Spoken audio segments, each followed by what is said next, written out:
Indonesian. I wanted an Indonesian Bible to master a few words of the Indonesian. So I went to the Bible house in Durban. My city in South Africa has got a Bible house where they specialize in Bibles in different languages. I want an Indonesian Bible. They said they haven't got it. Okay. I said, try Johannesburg. They might have it. So when I went to Johannesburg, I go to the Bible house in Johannesburg. And I go and search for this Indonesian Bible. And I got it. And I'm looking in the shelves, some other books. I see a New Testament, Greek and English. Like we have the Quran, Arabic and English, Greek and English, a New Testament. I took that big volume out and I'm starting to go through that. And the supervisor of the Bible house is watching me. You know, with this funny headgear and this beard. He says, what this guy is doing with all these expensive volumes, because this was an expensive volume which I took down, Greek, English of the New Testament. So he comes up to me, he says, good morning. I said, good morning. He said, what makes you interested in these books? I said, no, I do comparative religion, and I have come across something here in this Greek English of the New Testament that can be of use to me. He found me an interesting character. He said, would you like to have a cup of tea with me? I said, no, I don't mind at all. So he took me into his office. I said, now, you know, we believe in Jesus. And this was something astonishing to this supervisor. And all the supervisors in South Africa of the Bible houses are retired reverends. This was a Reverend Dunkers. He's amazed. I says, you know, we believe in Jesus and in his miraculous birth. And so saying, I started repeating these verses from the Quran. That we believe. And when I read it, he said, no, this is the same like my book. What you are saying now, that when the good news is given to Mary, the mother of Jesus, in the Holy Quran, she says, قَالَتْ رَبِّ أَنَّ يَكُونُ لِي وَلَدٌ وَلَمْ يَمْسَسْنِي بَشَرٌ. She said, oh my Lord, how can I have a child when no man has touched me? Which means physically, sexually. No man has touched me. So the angel says, قَالَ كَذَلِكِ اللَّهُ يَخْلُقُ مَا يَشَاءُ. Even so, Allah creates what He wills.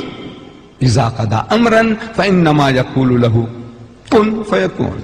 Whenever He decrees a matter, He merely says to it, be, and He wills it and the thing comes into being.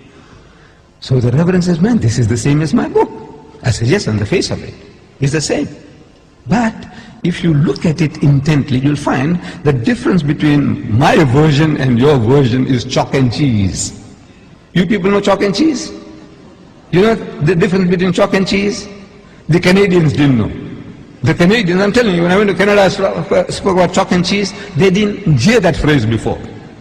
We, the English people in South Africa, we know, everybody knows chalk and cheese. Chalk and cheese may look like white, but it's that's poles apart. You can't eat chalk, but you can eat cheese.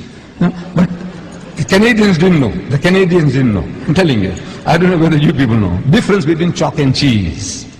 The poles are, in other words, poles apart. She said, how?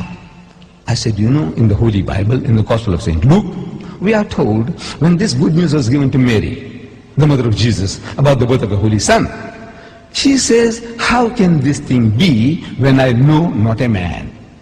In the biblical language, know means sex. No to know means knowing sexually. Not she doesn't know a man. She knows her uncle, her fathers, her neighbors. Surely she knows other men. But no. No in the biblical language means sex. In the Quran it says, no man has touched me. Again, it means not touched me, means had sex. Both the Quran and the Bible are saying the same thing. The replies to them are revealing. In the Holy Bible, the answer to Mary's protest was that the Holy Ghost will come upon thee. I'm reading the Bible to you. Luke.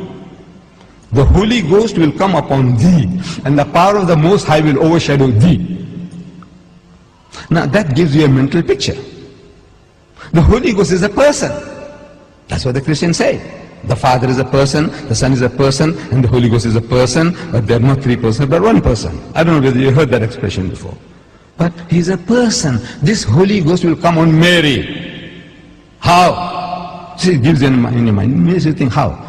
like a man and a woman, like a bull and the cow. How? The Almighty will overshadow her. How? No, it gives you a mental picture. So I'm suggesting that it gives you a mental picture. How? The Holy Ghost will come on her. We know it's a miracle. We agree it's a miracle. But the language that you are using, the language is down to earth language. The Quran says, وَإِذَا قَضَى أَمْرًا فَإِنَّمَا يَقُولُ لَهُ كُن فَيَكُونُ. For God to create Jesus without a human father, he says, kun, he says, be, and it is. For him, it's just to will it, and he comes into being. So, I'm asking the Reverend, I said, now between these two versions, we are both trying to say the same thing. We are both trying to give the same message, that he was born miraculously. There's no doubt about that. But I said, which version would you prefer to give to your daughter? The Quranic version or the biblical version? We are both trying to say the same thing. He said, he bowed his head down in shame and he said he would prefer to give the Quranic version. This is Reverend Dunkers, the head of the Bible Society in Johannesburg.